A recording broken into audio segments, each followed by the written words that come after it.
Daniel, cara. Daniel, o cara, chega mais. Que bom que você está aqui, Daniel. Tudo bem? Fala, Maurão. Prazer estar aqui com você, com toda a comunidade aqui do canal. E dizer que eu quero falar sim sobre isso. Eu lamento os ataques que o Jones tem sofrido. Eu acho que são ataques pela relevância que o Jones conseguiu acumular e adquirir ao longo de muito tempo. As pessoas acham que o Jones começou ontem, né?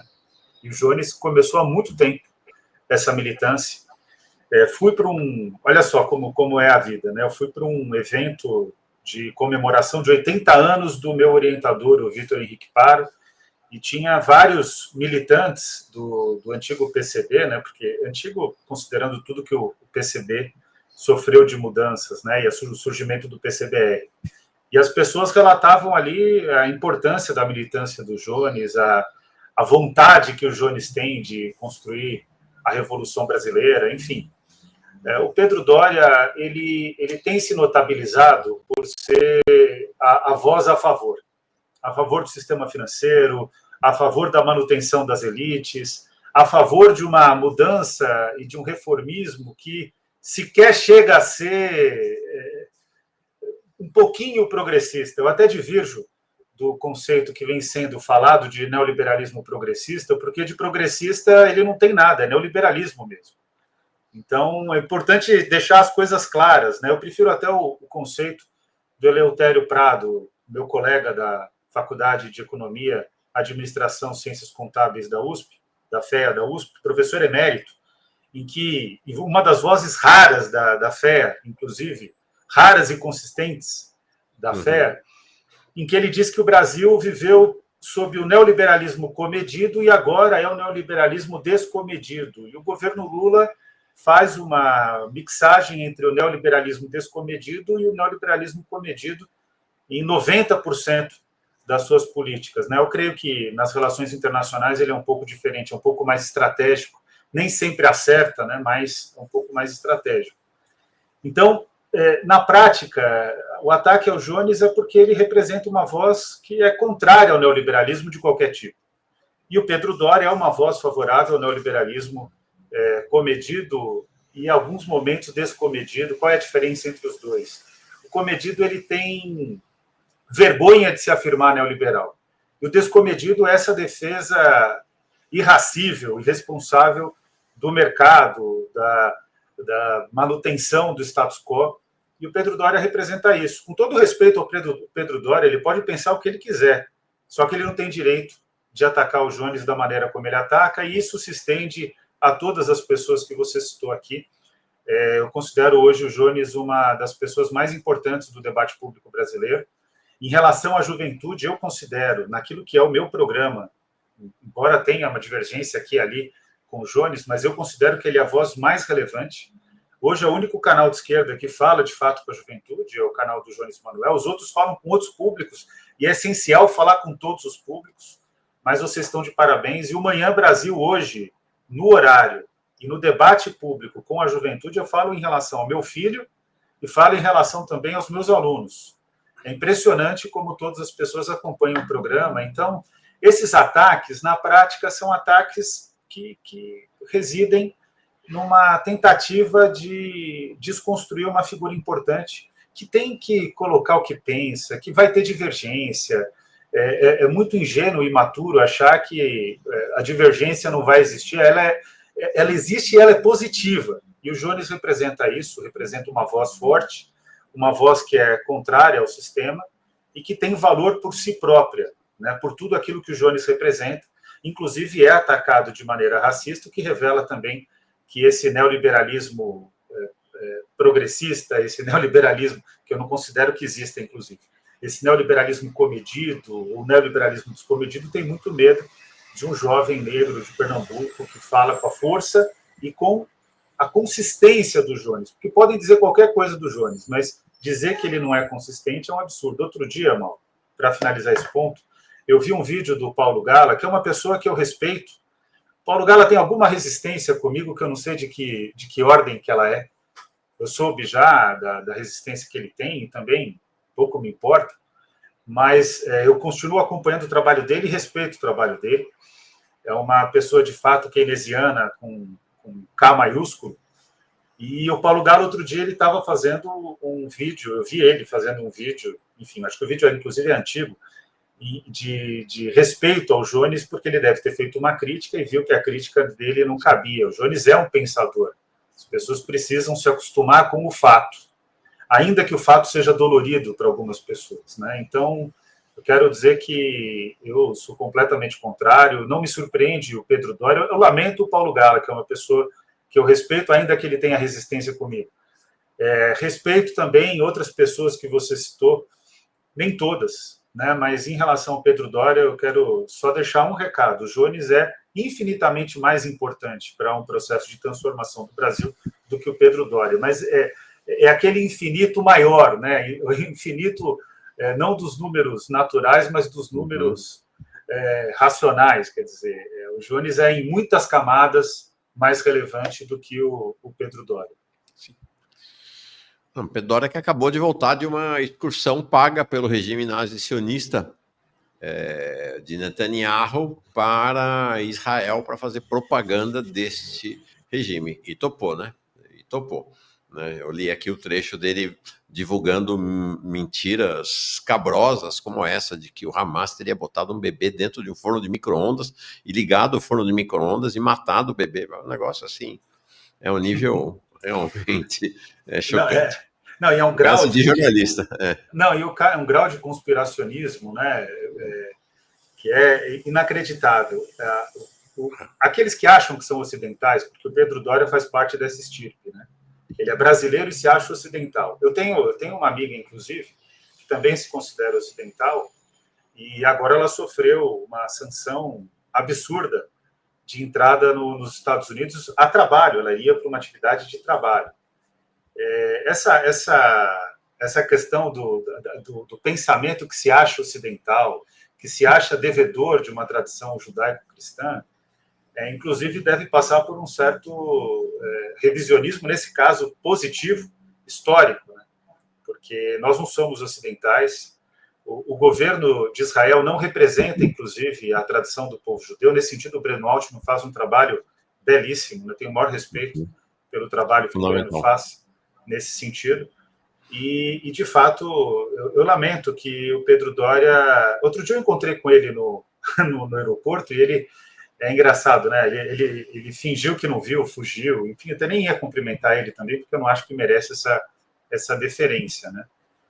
Tenho o maior respeito se ele quiser fazer um debate qualificado, mas infelizmente ele não tem optado por um debate qualificado, né? Agora, por ser essa voz frágil, porque é uma voz frágil? A voz frágil não está determinada pelo alcance. O Pedro Doria, por méritos dele e também por jogar a favor do sistema, ele tem bastante alcance, mas o grau de profundidade dele é muito baixo. É muito baixo. E eu falo isso com a maior tranquilidade. O que eu mais gosto de ver, e quem inaugurou essa prática foi o Elias, e o Jones aprofundou no debate com o Kim Kataguiri, o Elias no debate com aquela economista, que foi um massacre. O Elias Jabbour, né? O Elias Jabbour. E o Jones depois aprofundou isso no debate com o Kim Kataguiri, e agora eu vejo vários outros influenciadores de centro-esquerda e de esquerda que vão para debates com esses meninos ultraliberais ou essas jovens ultraliberais ou figuras como Pedro Doria, que nunca topou fazer um debate com gente que de fato entende. O que eu gosto de ver é o grau do massacre, porque o nosso campo, isso é indiscutível, Mauro, estuda muito mais, e a gente tem que estudar mais, porque tudo é mais difícil para a gente. É muito difícil navegar sempre contra a maré. Você navega contra a maré, você sabe o quanto que você sofreu e quanto você sofre por navegar contra a maré, e a vida é assim. A questão é que existe, de fato, uma questão ética da nossa parte. A gente defende valores de transformação da sociedade e nós defendemos medidas de transformação da sociedade. E esse é o preço que a gente paga e é o preço que o Jones, por ser hoje a mais forte voz em relação à formação da juventude, está pagando. E vai continuar pagando, Jones. Desculpa te dizer isso, e eu sei que você tem total consciência disso. Né? Eu peço desculpas porque o Brasil deveria valorizar mais figuras como você. Mas não é assim que as coisas são, não é assim que elas vão ser, e a gente vai lutando na ideia da água mole, pedra dura, tanto bate até que fura, a gente vai batendo, e uma hora a gente consegue furar. Legal, camarada. Legal. Queria sair da agenda nacional para internacional. Faço questão de registrar o seguinte: Daniel e eu já tivemos posições, lugares distintos no olhar para a geopolítica global. Bastante distintos. E preciso dizer, ele aqui tinha razão e eu estava errado. Né? Então, agora, acho que foi bom a gente ter conseguido construir nossa amizade, independentemente desse período de divergência, podia até ter continuado, né? Não teria abalado a nossa amizade. Mas, no fato, acabamos convergindo. Você foi uma das pessoas que eu fui ouvindo e tendo a possibilidade de fazer essa jornada de mudança. Bom, queria então falar sobre a questão global agora, sair da questão nacional. Né? Esse que vocês estão vendo aqui é o Mahmoud Khalil. Ele foi um estudante palestino da Universidade de Colômbia, nos Estados Unidos, um dos líderes das manifestações nos Estados Unidos em apoio ao povo palestino e em protesto contra o genocídio cometido por Israel. É importante dizer que a repressão contra ele não é um privilégio, não é algo apenas do governo Trump, não. Eles sofreram repressão severa já no governo Biden, mas agora a situação chegou ao seu ponto culminante e no sábado ele foi decretada a expulsão dele de Colômbia e dos Estados Unidos. E o Trump fez isso aqui em nome da Casa Branca. Então, um tweet, um Twitter oficial com essa ironia, né? Shalom Mahmoud, né? Usando a saudação judaica, né, da paz, como uma ironia para expulsar o Mahmoud dos Estados Unidos. Ele diz assim: nós encontraremos, prenderemos, né, em português, e deportaremos esses simpatizantes terroristas do nosso país para nunca mais retornarem. Cara, o bicho tá pegando, né? E numa situação muito paradoxal do ponto de vista geopolítico, né? Porque ao mesmo tempo ele está lá, né, como um protagonista da paz na Ucrânia. Fala primeiro dos Estados Unidos, depois a gente fala do cenário global. No caso dos Estados Unidos, a situação vai piorar muito. Eu acho que a gente só está vivendo o início do trumpismo. É interessante observar, e isso está sendo relatado agora no debate público estadunidense, que o Donald Trump sempre pensou essas coisas. Mesmo quando ele era próximo do Partido Democrata, ali pelos idos dos anos 90, 80, na verdade, ele já defendia essas teses, né? Teses protecionistas, teses de afirmação do WASP, né? Da lógica WASP, que no fundo é a lógica branca, protestante, caucasiana dos Estados Unidos. Ele já defendia essa lógica como sendo a afirmação de um povo escolhido, que obviamente tem todo o vínculo com uma lógica neonazista. E o Donald Trump agora ele está dando conta de executar o que ele sempre pensou, Mauro. Esse é o ponto, né? E é uma figura que ela é controversa, porque no âmbito geopolítico, além de cometer essas atrocidades que ele vai fazer dentro dos Estados Unidos, no âmbito geopolítico, o Donald Trump ele vai tentar reerguer os Estados Unidos na relevância que os Estados Unidos pode ter no mundo que se apresenta no século XXI.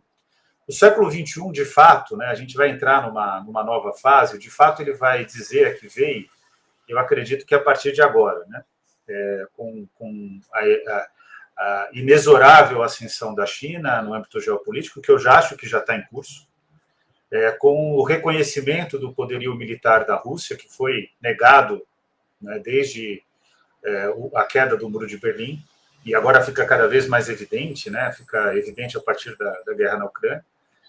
E o que sobra para os Estados Unidos é, de certa maneira, esse jogo. Esse jogo que está sendo articulado pelo Donald Trump, pelos seus aliados, e que teve adesões mais recentes e que são importantíssimas. Mais recentes, eu estou falando em termos relativos, né? Nos últimos anos, de figuras como Elon Musk, o Peter Thiel, enfim, outras figuras dos Estados Unidos, outras figuras do empresariado estadunidense, mas é um projeto que está sendo gestado há muitos anos, Mauro. E que ele afirma algo que eu considero da maior gravidade, que é, de fato, os Estados Unidos, a partir da sua inferioridade econômica recente, porque os Estados Unidos se habituou na década de 60 e construiu um ideal nacional na década de 60 de que os Estados Unidos era, na verdade, a grande locomotiva econômica do mundo. Ele tinha mais de 60% do comércio mundial, ele era praticamente hegemônico, e ele vai compartilhar esse poderio de fato e impulsionar esse poderio econômico, basicamente construindo uma nova ideia de Ocidente, que é Estados Unidos, Japão, que é um ser estranho nessa ideia de Ocidente, mas derrotado da Segunda Guerra, Nova Zelândia, Austrália e os países do Norte, Canadá e União Europeia. E isso ruiu. Então, considerando que o Trump tem consciência de que isso ruiu, mas afirmando que o revide vai se dar pela afirmação dos Estados Unidos como, de fato, a terra escolhida e o povo escolhido, as práticas neonazistas que vão surgir a partir de agora, e é um novo neonazismo que não necessariamente vai reivindicar sempre a simbologia, vai reivindicar, mas nem sempre a simbologia, a liturgia neonazista, mas que vai afirmar que os Estados Unidos é o povo escolhido e que considera o Brasil dentro da esfera de influência dos Estados Unidos. Esse é o nosso problema, Mauro. E esse é o problema que vai acontecer em 2026. É importante que todos fiquem cientes e em alerta em relação a esse risco. Agora, ele tem 2 limites. E aí ele vai ter que aceitar quais são as zonas de influência. Um limite é a China, o outro limite é a Rússia. A China com poderio econômico e crescente poderio militar, e a Rússia com um enorme poderio militar, incomparável poderio militar em termos de tecnologias militares, com um exército treinado na guerra, talhado na guerra, com vitórias em guerras, diferente dos Estados Unidos, né, que é um país que é muito controverso. Se você considerar, fora as batalhas territoriais que eles tiveram, que foram vitoriosas, no restante ele sempre foi derrotado.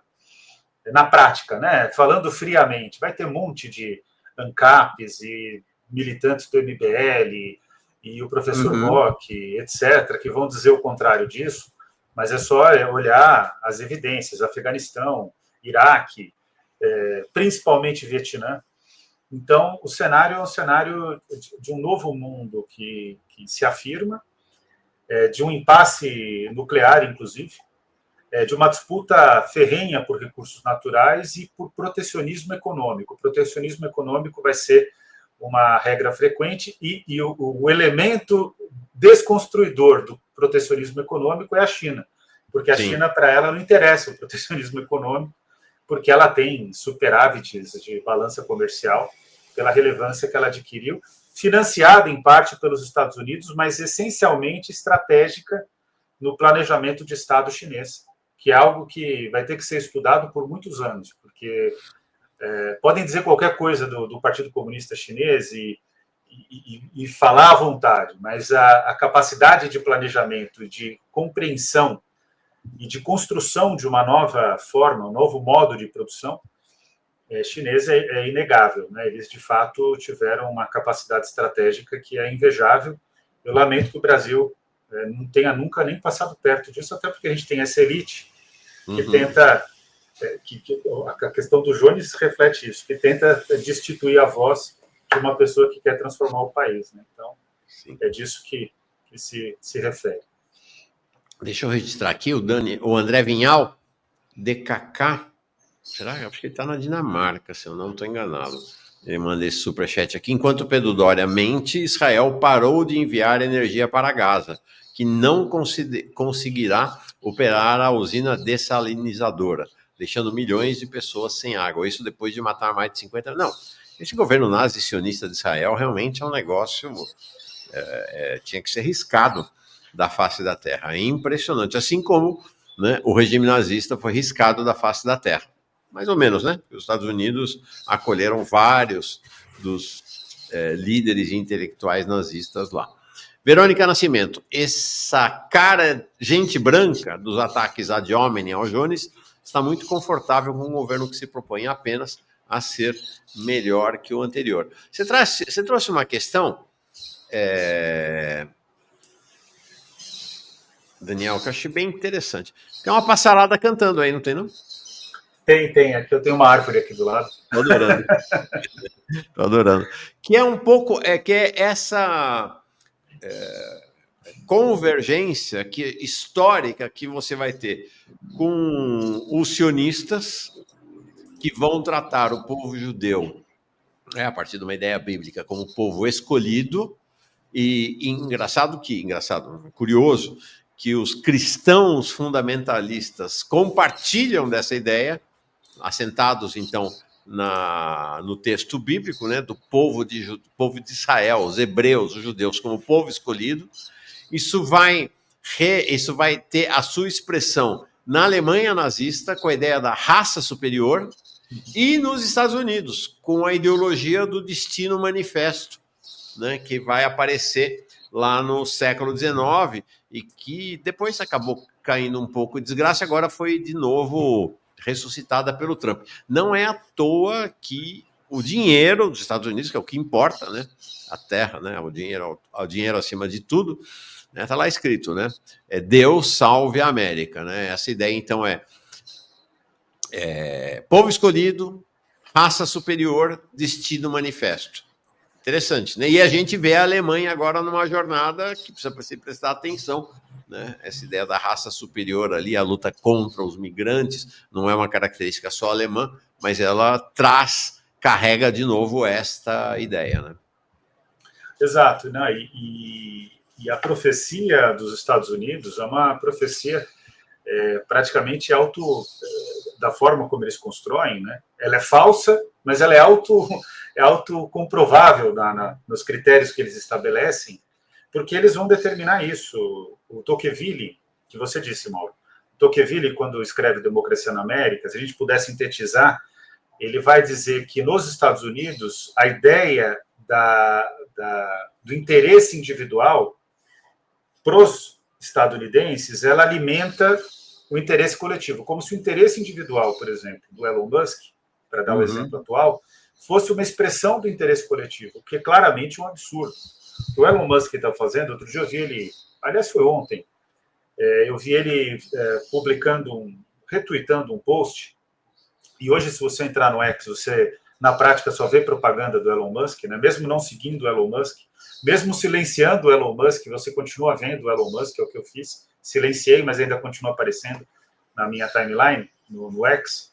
Mas o fato é que o Elon Musk ele publica um tweet dizendo que o maior erro dos Estados Unidos foi ter permitido que o governo cuidasse da educação das crianças. Isso é, de fato, a afirmação do maior absurdo, porque não existe nada mais relevante para a disseminação dos valores, né, da Revolução Estadunidense, da Guerra de Independência, do que o sistema de ensino. Isso foi sendo alimentado, e depois teve o grande sistema de ensino deweyiano, né, do John Dewey, que foi a base que sustentou depois a geração Baby Boomer, né, que é, de fato, a geração que fez os Estados Unidos construir essa hegemonia econômica que a gente verificou até pouco tempo atrás. E eles estão abdicando de tudo, Mauro. Eles estão destruindo tudo. Eles estão destruindo tudo, mas sempre mantendo essa lógica da afirmação do interesse individual como sustentáculo do interesse coletivo. Isso vai dar colapso, porque é o povo escolhido no sentido do seu poderio econômico, do seu poderio militar, segundo o que eles acreditam, porque obviamente não existe essa ideia de povo escolhido, mas ela tem limite. E o limite é oriental, né? Vai se dar pela China. O limite vai ser depois determinado pela Índia, que vai ser, de fato, o país que tem dificuldades homéricas, gigantes, absurdas, mas vai ter um poderio econômico gigante aí nos próximos anos, crescente. Então, esse poder dos Estados Unidos está acabando. A questão sempre é o impasse nuclear. O armamento nuclear ele coloca um limite para grandes transformações, porque, em última análise, esse pensamento dos Estados Unidos ele é congruente com uma ideia de que se o mundo não pode ser deles, eles podem destruir o mundo. E é com essa chantagem que eles trabalham, né? Então, de fato, a gente vive uma situação que ela é extremamente delicada, e ela é evidentemente relevante. Agora, o que o Trump tem feito, né? Fora todo esse latido e todo esse apito de cachorro que é o governo do Trump, mas o que ele tem feito? Essa convocação ao neonazismo, né? Porque é disso que se trata. Embora ele faça todas essas falas completamente enviesadas, equivocadas, atemporais, inclusive, ele é o primeiro presidente dos Estados Unidos que, na prática, assume que ele já não consegue mais governar o mundo. Por baixo disso tudo, essa é a mensagem. E é por isso que ele está tentando fazer com que a Rússia seja deslocada da aliança com a China. Esse é o elemento mais relevante do debate público nesse momento, né? Da questão mundial nesse momento. Para que lado a Rússia pende? Estrategicamente, a Rússia precisa acabar com a guerra na Ucrânia, e ela precisa acabar com a afirmação inconteste da sua vitória, que eu acho que já está dada, mas ela precisa ser comunicada. Então, essa última etapa ela é central, é a mais decisiva de todas. Aparentemente, esse ataque ontem de drones, né, da Ucrânia contra Moscou, né, o maior ataque da guerra até agora, fala-se entre 90 e 300 drones envolvidos no ataque. Me pareceu ter uma certa cara de último suspiro, né, da Ucrânia aí na reta final da guerra, né? E a consciência que sem a inteligência dos Estados Unidos, se ela de fato ficar suspensa, a ajuda militar, sem inteligência dos Estados Unidos, pode ter inteligência da Inglaterra, pode ter inteligência da França, que aliás são bem pouco inteligentes os militares desses dois países, diga-se de passagem, pode ter inteligência, a tentativa de reconstrução da inteligência alemã, não vai chegar em lugar nenhum, porque depende das informações dos Estados Unidos. Por quê? Porque o poderio militar ucraniano foi construído pela CIA. Uhum. E isso não tem como refazer. Então, foi um último suspiro. Agora, o Putin depende facilita para ele o trabalho, reduz o tempo de guerra, uma aliança tática com os Estados Unidos. O problema concreto dos Estados Unidos é que a aliança estratégica da Rússia depende da China. Então, esse é o impasse que está posto hoje, né? E a gente precisa observar o desenrolar dos fatos. Do que eu vi, do que eu li de estrategistas militares da OTAN, da Rússia, da China, brasileiros, inclusive, bons estrategistas, que são pouquíssimos também, diga-se de passagem, como diria o craque Neto. Se a gente fizer uma soma aí de todas as análises, o teto da guerra parece que vai se afirmando entre 2027 e 2030. Uhum. Quanto mais rápido acabar a guerra, mais a Rússia reconstrói aquilo que perdeu, tanto em termos de material humano como em termos de material bélico, né? Agora, é um exército, Mauro, que foi forjado numa guerra por procuração contra os Estados Unidos e numa outra guerra por procuração na Síria, cuja postura da Rússia no desenlace final agora foi bastante curiosa e preocupante para o Irã. Então, tem muita coisa aí que precisa ser verificada, né? Sim. Ficando no tema ainda internacional, mas migrando para a educação, nosso educador Daniel Cara, o habilidoso João pergunta assim: Daniel, é um conceito sociológico, modo de produção chinês, e a educação secundarista na China, qual sua avaliação? Talvez seria mais o que eu vejo como modo de produção, o Elias vai chamar de economia de projetamento, que é um conceito correto, mas feio pra caramba, né, Elias? Me desculpa. Projetamento, acho um exagero terminológico. Mas, enfim, o conceito, que é o que importa, o significado é correto. A China vai trabalhando por projetos que são estratégicos e que fazem uso do excedente de capital gerado pela produção da indústria e das indústrias chinesas, que é revertido no Estado, e a própria dívida pública é revertida pelo Estado em construção de novos projetos que aumentam a capacidade de produção da China e que tem gerado uma distribuição de renda. E esse é o ponto que ninguém tem observado na China. Você vai ver vários comentaristas ocidentais gritando: olha só, está tendo bilionário na China, isso é inexorável, ter bilionário com aquela economia daquele tamanho, não tem como evitar. Mas o atual governo chinês, diferente dos anteriores, ele tem se dedicado de maneira mais direta à distribuição de renda. E eles estão construindo lá um estado de bem-estar social mais sólido em termos de recurso do que o que ocorre, por exemplo, hoje na desconstrução. Eles estão em movimento contrário. Enquanto eles estão construindo, a Europa está desconstruindo o estado de bem-estar social, o Canadá está desconstruindo e os Estados Unidos já desconstruiu, né, no governo Reagan, basicamente, e depois aprofundado até o governo Obama. É importante frisar isso, Mauro. O Obama foi neoliberal em todos os sentidos. E assim, para não deixar dúvida com a chamada do programa, o governo Obama é neoliberal, o governo Mandela, que eu acompanhei, trabalhei na África do Sul por vários anos, visitando ano a ano a África do Sul, todos os anos ali, por um determinado período, também é neoliberal, e o governo Lula é um governo neoliberal. Né? O que eu não vou, e aí todo o chat vai concordar comigo, não vou sequer comparar o governo Lula com o governo Bolsonaro, mas na educação o governo Lula é uma continuidade do governo Temer. Sempre vou dizer isso. Tenho defendido essa tese e ela é extremamente sólida. Então, a China faz um movimento diferente. Sim. E que dá para a gente dizer que ela organiza um novo modo de produção, que ele não é novo no sentido de que o Estado sempre foi o principal empreendedor da economia, como diz a Mariana Mazzucato, que é uma grande economista, da qual eu divirjo pelo seu caráter liberal, mas ela é uma keynesiana respeitável, né? Como Cheng também, o sul-coreano de Cambridge, enfim. Não é tão inovador nesse sentido, mas é diferente do que ocorreu em outros estados pelo grau de planejamento e pela preocupação distributiva do Partido Comunista Chinês. E isso as pessoas podem ficar incomodadas, mas é difícil negar empiricamente. Em relação à educação, Mauro, a educação da China, ela é aquilo que eu considero fundamental. E vou aqui apresentar uma tese que eu estou construindo para a minha livre docência. Todo o processo revolucionário gera uma pedagogia de melhor qualidade. Aconteceu assim na Revolução Francesa, aconteceu assim na Revolução Estadunidense, aconteceu assim após a Guerra de Secessão dos Estados Unidos, aconteceu assim no boom rooseveltiano, como diria o André Singer, da educação construída pelo Dewey.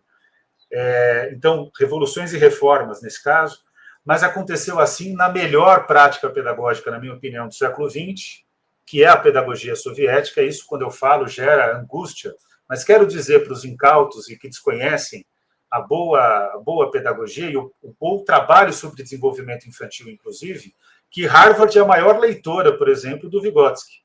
Lê errado, Mauro, porque tira todo o conteúdo marxista do Vygotsky. Então, lê só a carcaça, porque tira a alma. Mas a carcaça ainda faz diferença para Harvard. Imagina se eles tivessem lido a alma, quer dizer, todo o Vygotsky, né? Como o Brasil deveria fazer também. Foi assim com a Revolução Cubana e foi assim com a Reforma Finlandesa e a Reforma Sul-Coreana. A China construiu um novo modelo de educação. E é um modelo de educação que tem vários problemas, mas ele está dedicado a fazer com que a China seja o país mais relevante do mundo. Existe um projeto nacional que se afirma na educação. É diferente da gente, que tem uma educação baseada num currículo pobre e num exame de larga escala, em vários exames de larga escala, que são extremamente pobres também, Sim. que é o SAEB e o PISA, que é um exame internacional do CDE. Então, a China está indo muito bem em educação. Para encerrar, então, falando agora de educação brasileira, vou colocar uma questão da nossa, está sempre com a gente aqui, a Coraline Perazzoli, mas antes de você responder, vou botar na tela uma imagem aqui que eu acho que é bem ilustrativa. Ela diz assim: Daniel Cara, e a invasão das igrejas em nossas escolas? Não há nenhum movimento para a paralisação deste horror? Por falar em horror, quero mostrar para vocês o que eu recebi ontem e fiquei, de fato, horrorizado. Olha isso aqui, gente.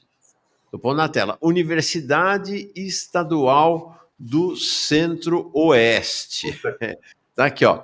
O presidente do Conselho Departamental do Departamento de Administração do Campus Santa Cruz, CONDEP, DADM/G, da Universidade Pública, gente, Universidade Estadual do Centro-Oeste, Unicentro, no uso de suas atribuições, regulamentares e considerando o que dispõe o artigo 10 da resolução tal, convoca os senhores membros do egrégio Conselho Departamental, então o tal CONDEP, para a reunião ordinária a realizar-se em 12 de março, amanhã, às 14h30, na sala do SAT, sob coordenação do professor fulano de tal, para deliberar a seguinte pauta. Ponto 1, leitura da Bíblia. Daniel, cara, leitura de uma universidade estadual, universidade pública. Nossa, eu estou assustado, Mauro. Eu até tentei procurar aqui onde é essa universidade, porque para mim não fica claro qual estado, né? Deixa eu ver aqui. Mas olha, o que tem acontecido, né? Para sintetizar, e vou dizer que como pai de aluno de escola pública, eu estou atuando nisso. Eu e a mãe do meu filho, a Iracema Santos do Nascimento, a gente tem atuado junto com outros pais no conselho de escola da escola do meu filho, porque existia um espaço reservado à discussão... Paraná. Olha só que terrível. Em Guarapuava, no Paraná, terra do Ratinho. Ratinho Júnior e Ratinho Pai. Eu tenho atuado junto com outros pais na escola do meu filho, que é uma escola pública de ensino médio, para evitar que continue acontecendo um momento, no intervalo da escola, olha só, Mauro, o que eu estou dizendo aqui, no intervalo da escola de discussão neopentecostal e proselitismo religioso fundamentalista cristão.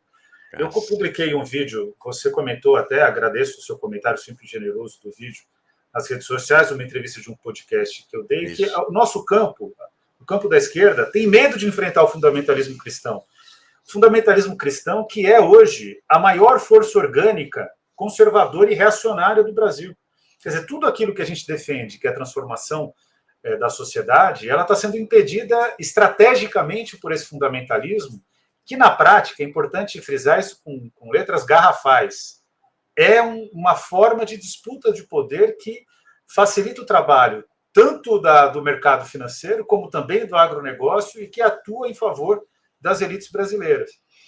E aí, quando a gente vai resolver essa questão da escola do meu filho, a gente começa a ter notícia, que a gente já tinha, mas vai ficando ainda mais evidente, que saiu uma matéria na imprensa, no UOL, sobre o caso, a gente vai tendo notícia de outras escolas no Brasil e de governos estaduais e municipais que criam espaços dentro da escola para chamar influencers e pastores para lecionarem na prática ou terem um espaço privilegiado na escola para o proselitismo fundamentalista cristão. Esse é o fim da educação, esse é o fim de um projeto nacional. Eu tenho o maior respeito por quem quer ser e por quem é neopentecostal, por quem é evangélico. A minha irmã, por exemplo, não tem a mesma visão religiosa e teológica que eu, e eu tenho o maior respeito, mas essa é uma questão de esfera privada, exclusivamente privada. A fé é uma problema privada. Escolas confessionais, como se diz, né? Escolas vinculadas a algum tipo de... Né, do Brasil, da história do Brasil, as escolas confessionais católicas, né? Nenhum problema com escola confessional protestante, pentecostal, neopentecostal, mas não ponham a mão na escola pública, né? E não pode pôr a mão numa universidade, porque aí é gravíssimo. Porque aí tem uma questão que é de princípio. O lugar da escola é o lugar da ciência. É o lugar da arte. É o lugar das manifestações culturais. Mas não pode ser o lugar da religião, porque o lugar da religião vai trazer para um espaço que é público uma questão que é particular, que é individual. E ninguém tem o direito individualmente, fora nas escolas confessionais, que aí são dedicadas a isso, mas ninguém tem o direito de professar uma fé dentro de um espaço que deve ser acolhedor para todas as manifestações individuais em termos religiosos. Então, isso é da maior gravidade. Eu lamento os governos estaduais, para além do Ratinho Júnior, é importante dizer que a Raquel Lira, em Pernambuco, tem feito esse tipo de política. Também tem feito. Agora, ela toda essa cara de moderninha. Não, mas a neolulista... porque é neolulista, né? Ali é uma dificuldade, porque o João Campos é claramente um governante neoliberal da Prefeitura de Recife, com enorme projeção, graças a um populismo digital, que a gente até pode discutir isso com calma depois. Mas a Raquel Lira, ela está tentando se reconstruir, saindo do PSDB, indo para o PSD, do Kassab, para se construir como uma neolulista, para poder enfrentar o João Campos, né? E claro que para o Lula isso é vantajoso, porque ele vai ter os dois protagonistas da eleição de 2026 em Pernambuco dedicados a ele. Então, a verdade é que, se a gente for observar, eu conheço, inclusive, prefeituras do Partido dos Trabalhadores, do Partido Democrático Trabalhista, do Partido Socialista Brasileiro, que começam a discutir ou então a ser tranquilas com esse uso, com esse espaço privilegiado que está sendo dado à religião dentro das escolas. Isso tem que ser proibido, mano. E tem que ser proibido, e aí tem gente que fica elogiando muito o STF, mas tem que ser proibido pelo STF, porque é claramente inconstitucional, fere vários artigos da Constituição Federal, mas o STF também, em relação a isso, não toma posição. Por quê? Porque tem a bancada da Igreja Católica e da Igreja Evangélica agora no Supremo Tribunal Federal. Então, isso é da maior gravidade e para mim, em termos da disputa de corações e mentes, esse é o tema mais relevante que a gente tem que enfrentar. Perfeito. Legal, Daniel, cara. A Verônica diz aqui, pronto, Gilead é aqui, é nos States, a coisa está espalhando. Camarada, muito obrigado pela sua presença, obrigado pela paciência, se esperou um pouquinho, a gente atrasou o programa um pouco aqui. Obrigado demais, sempre bom estar contigo aqui. Abração, Maurão, tamo junto. Parabéns. Tamo junto, sempre. Tchau. Você também.